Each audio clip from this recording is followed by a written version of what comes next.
So this is a giant vise.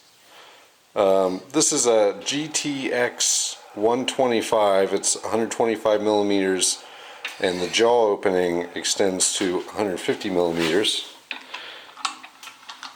which is pretty crazy. I think the last ball is right about here. This thing is, this is definitely the most expensive accessory that I have bought to date in my journey to learn how to do some metalworking. It is a beast, and while it didn't exactly ship in great condition when it got here,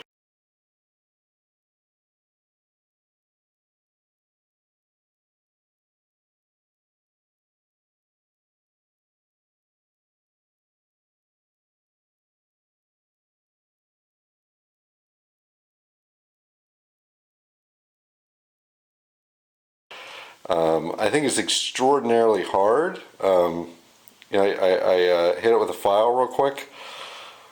It seems very nice and hard. The finish on it looks really amazing. The mechanism, I'll just demonstrate how the mechanism works real quick, in case you've not seen this type of vise before. So essentially what you have is a ball that's trapped in here, has been peened in, and that locks into the head right here. And if I flip it up, you'll see these holes. That's where the ball sits. So when you want to find it, when you find a position where you want it, let's just say it's actually kind of hard to figure out where it's sitting because there's no spring in the ball. Once you find a place you like it, whoops. Oh, it actually, you see how it's seating itself? So you tighten that down, and then this screw is very heavily threaded. And this thing I think is rated at 5,000 pounds of pressure.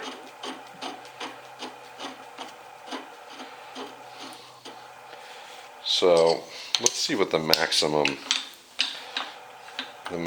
travel of the fixed position is. Alright, I grabbed the wrench for it. The wrench is literally like a tire iron.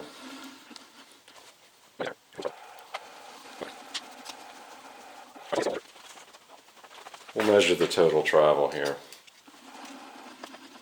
So it's about 55 millimeters of travel in the screw mechanism, and then you have 150 millimeters in all the different spots here. It's still a little crunchy as I do it. I may have to take this out and give it a little bit of a cleaning.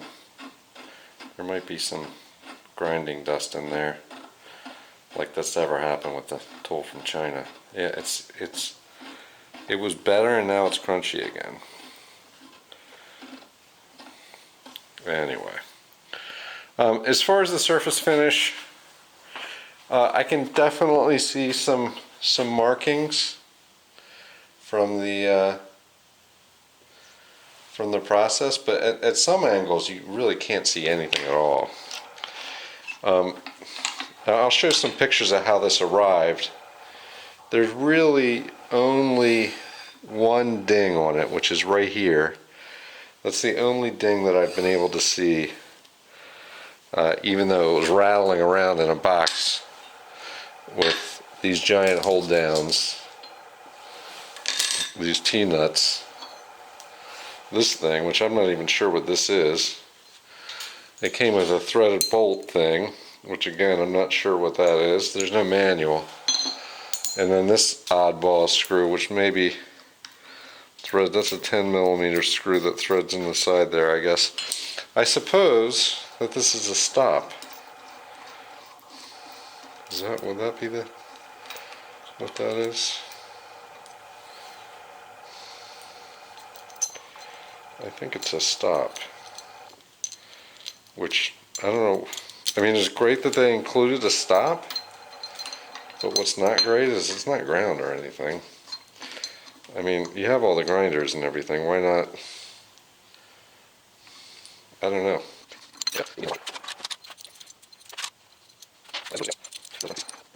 So, I guess if you wanted to use that as a stop, you could. I don't really know what it is. It's got a big slot in it. So, you can push it all the way out to that point. I don't see any other, those might be M10 threads. Now, my other understanding about this vise is you can take the jaws and flip them around. There's a little shelf here, and I think that acts a little bit like a parallel. The problem is there's no analog for this side, so single-sided shelf really doesn't work all that well in my experience. But anyway, so these hold downs are really beefy. I don't know if they're cast. This looks like it's been hardened. These not so much. They're hard though. So I don't know what this material is. You can see it's very different than this. This has been oil quenched, it looks like, or hardened or something. So yeah, I don't know what that material is. It's definitely it's not something I'm familiar with. It's not cast iron, I'm pretty sure. And then there's T-nuts, and I want to say those are 8mm holes.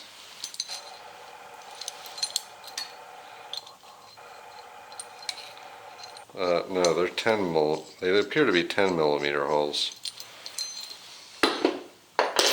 So anyway, so you get these 4 nice hold downs, and again, the nice thing about this setup is you can put your hold downs wherever you want. You're not impeded by, you know, if like my other vise that has a my screwless vise. You know, the hold downs actually get in the way sometimes. So these are nice. They're not exactly flat. They're not ground or machined, but they do seem stout. Alright, so that and the T-slots, and then they also give you these ground bits, which I understand you can put these right here in this slot, and if you want a positive index for squareness, and you have the same size slot cut in your table, you can use these guys. This one doesn't look like it survived shipping. There's a dent right there. This one looks a little better, and it fits in the, whoa, it does fit in the slot. I don't know what I did with them, but there's also 2 screws that fit in these countersunk holes, and it's threaded up in the middle there. And it almost looks like there's a circular something in here. I don't know, that doesn't seem like a boss for a circular boss. I don't know exactly what that is. So let's get these out of the way.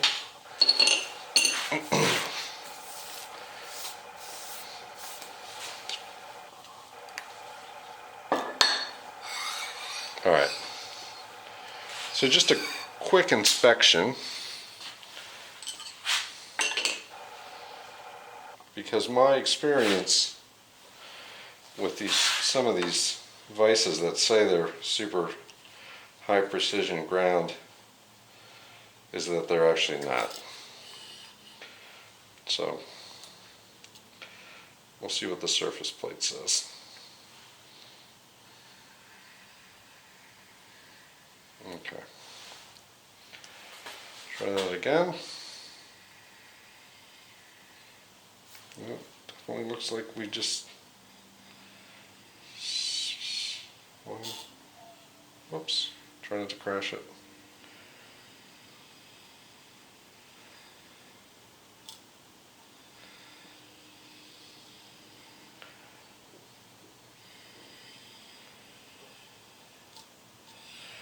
Alright, so these surfaces don't appear perfectly flat.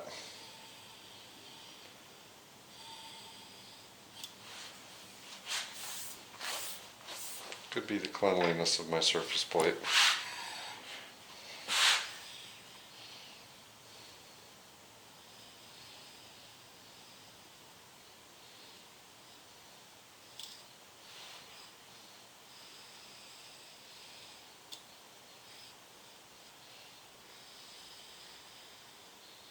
It's pretty good. I mean, it's better than I can do, but these are supposed to be like ridiculous precision. It looks like, you know, a half of a hundredth of a millimeter, which, you know, is no big deal really, because I mean, you might touch off on that surface, but that's not the most important surface. All right, so the next surface is their top of jaw surface. We'll see how this looks. Try to actually zero it this time. All right, here we go.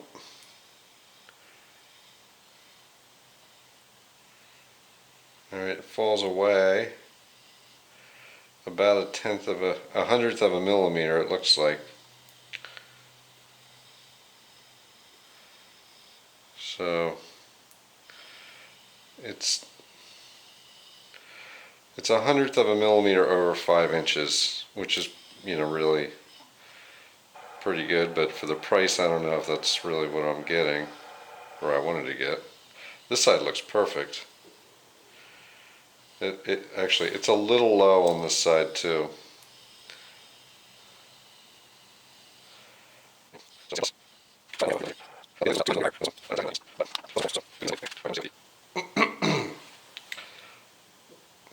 Surface here.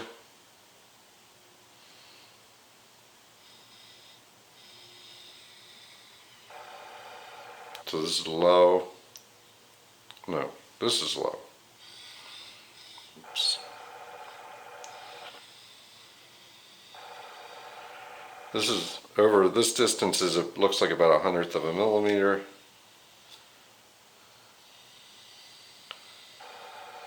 Same thing. All right. Let's see if maybe it's something else.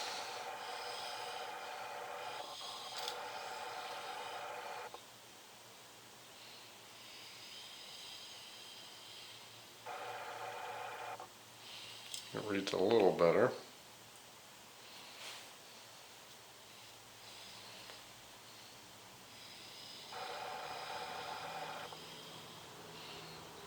Yeah, it's about a hundredth.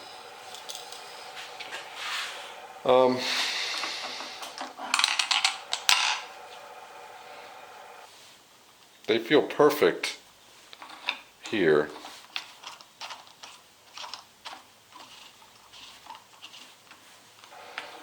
As far as alignment, all right, that looks great. Interesting.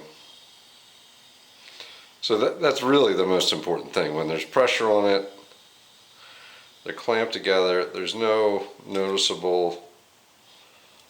You can't even really see the joint, so that looks really good. It's obviously that's the way it's ground. Although I'm not an expert in any of this stuff. But I think that looks really good.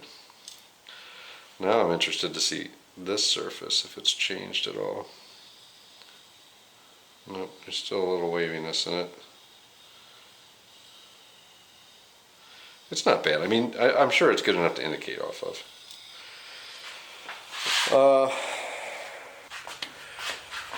I guess the next thing to do will be stick it in the mill, and maybe I'll put a couple parallels in there and see how square it is once it's actually mounted up on the mill surface with maybe a couple different amounts of pressure.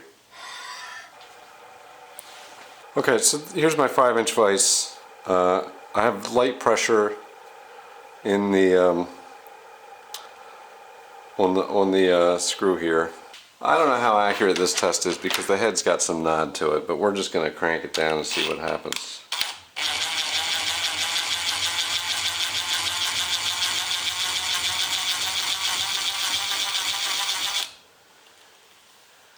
Am I going to crash?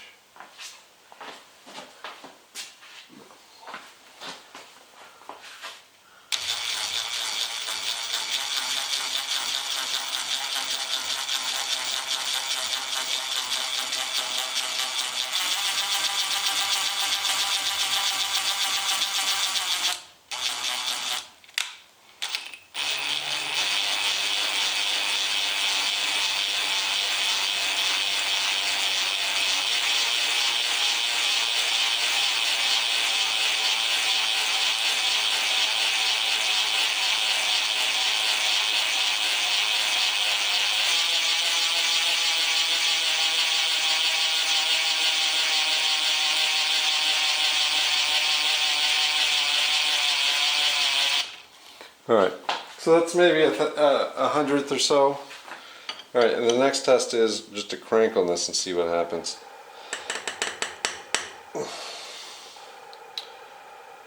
So that's about 5 hundredths.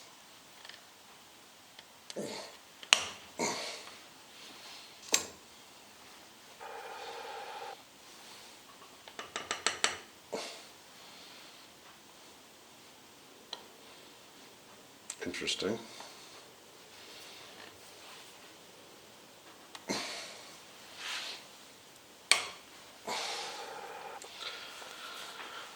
Alright, and we'll compare that to the monstrous 5-inch, probably oversized vise.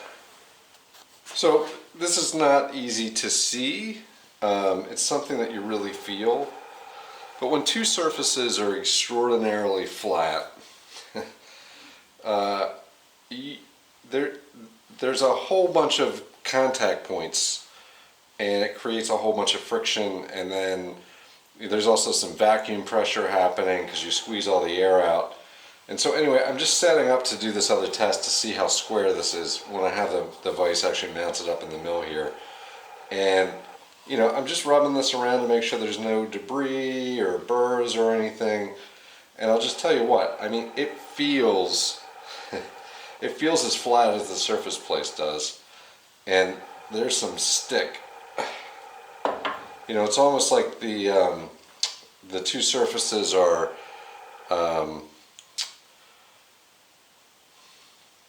I can't remember the name. When you take two gauge blocks and you put them together, you push them together, and they stick. It's that kind of a feeling. So if you know, this is very, very accurately grind. This 4 whatever it is 2651 100 23246. I think it's a 246 block. Whoa. Anyway, genius. All right.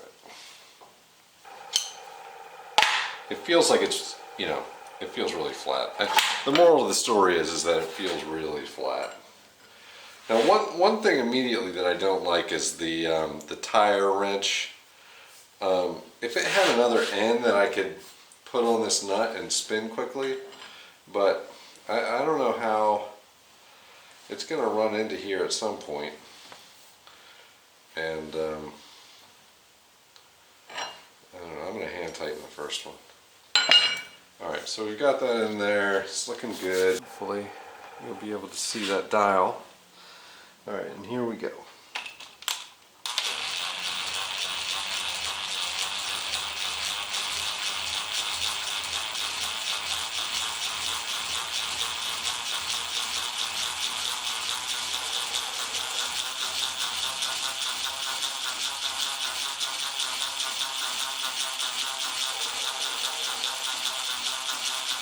That's not great.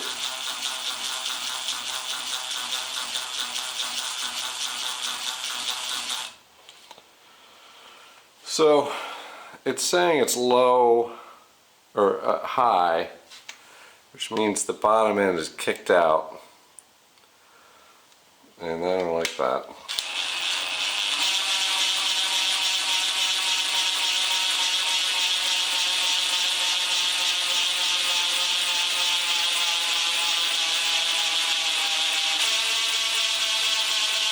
It's quite a lot, actually. Alright, it's not tightened though, so let's just give it a crank on the tightness here. Alright, that is in there. It shouldn't be going anywhere. We'll run it back down and see how it looks.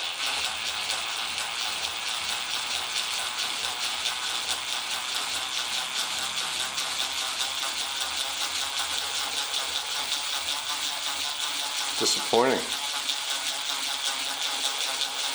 It is not square.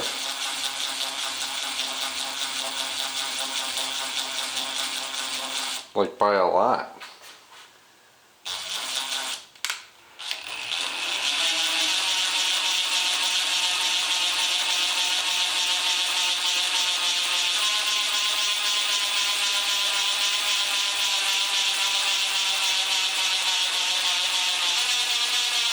Man, that is no good. Well, I think I got another China special. Stone this off real lightly.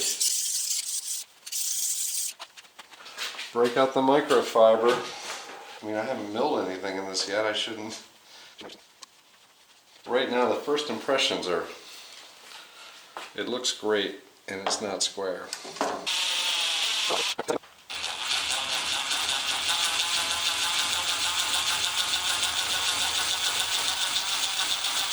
Same thing.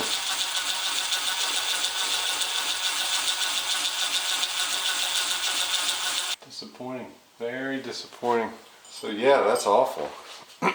So yeah, I guess in the morning I'll try to remount it.